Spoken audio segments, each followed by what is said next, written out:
안녕하십니까, 김동찬 목사입니다. 오늘 함께 묵상하실 큐티의 제목은 K푸드와 조선의 구황식물, 영생의 떡 예수입니다. 함께 묵상하실 하나님의 말씀은 요한복음 6장 48절에서 51절. 내가 곧 생명의 떡이니라. 너희 조상들은 광야에서 만나를 먹었어도 죽었거니와 이는 하늘에서 내려오는 떡이니 사람으로 하여금 먹고 죽지 아니하게 하는 것이니라.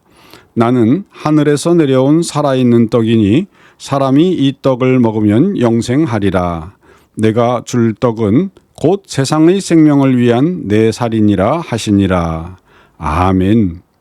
최근 K드라마와 K팝, K화장품 등 K문화가 전 세계적으로 각광을 받는 데 힘입어 K푸드가 세계적으로 높은 인기를 끌고 있습니다.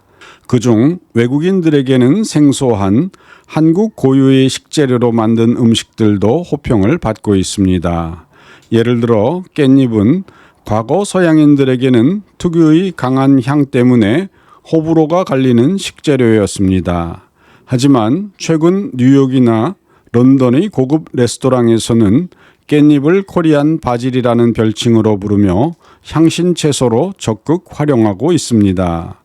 그뿐만 아니라 유럽에서는 독초로 인식되고 있는 쑥조차도 인기를 끌고 있습니다. 프랑스 파리와 영국 런던의 비건 카페에서는 최근 쑥 라떼가 녹차나 말차를 잇는 새로운 슈퍼푸드 음료로 주목받고 있습니다. 이제 서구권에서는 쑥을 한국 허브라고 부르며 항산화 작용과 해독 효과가 뛰어난 동양의 신비로운 식재료로 인식하고 있는 실정입니다.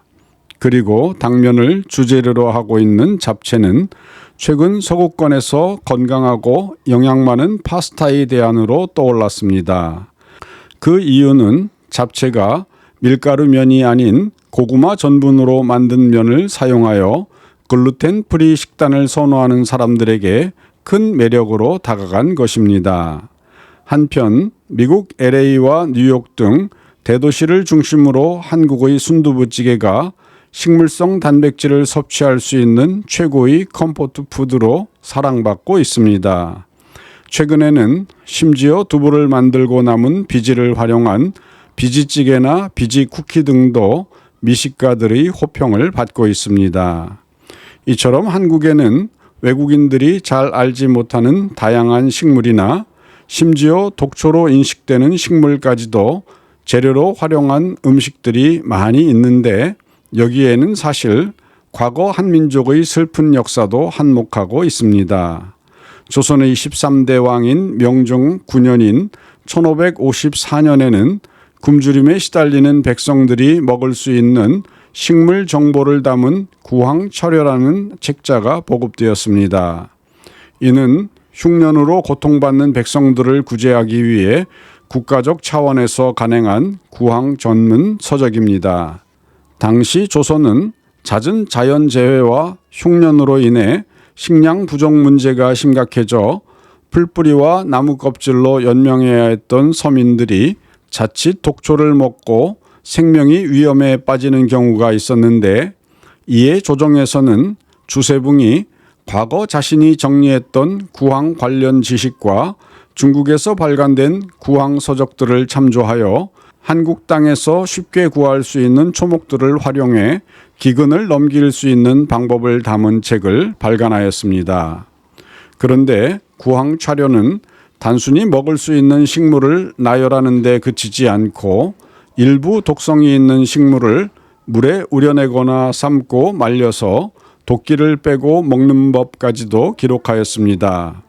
예를 들어 최근 유럽의 식물학자들은 한국인들이 독초인 고사리를 먹는 것을 보고 경악하고 있는데 구황철효에는 이미 고사리는 생으로 먹으면 독성이 있어 몸에 해로우므로 반드시 끓는 물에 삶은 후 물에 오래 우려내어 독기를 뺀 뒤 먹어야 한다는 주의점도 언급하고 있습니다.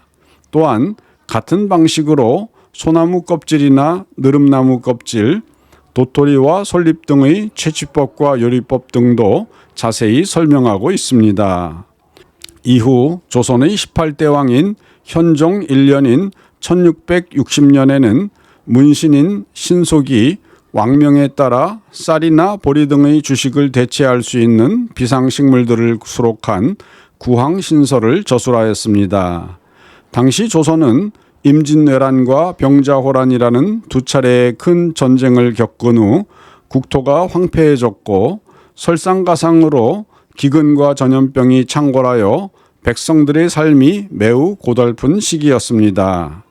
이에 신속은 명종시대의 구황차료와 자신이 이전에 펴낸 농가 집성의 내용을 바탕으로 하고 중국의 구황 문헌들을 참조함으로 부족한 부분들을 보충하여 곡물과 채소, 나무 껍질과 열매 등을 섭취할 수 있는 방법을 세밀하게 기술하였습니다. 뿐만 아니라 상한 음식을 먹고 탈이 났을 때의 응급 처방, 굶주림을 견디는 약방문 등 위기 상황에서 즉각 활용 가능한 지식들도 수록하였습니다.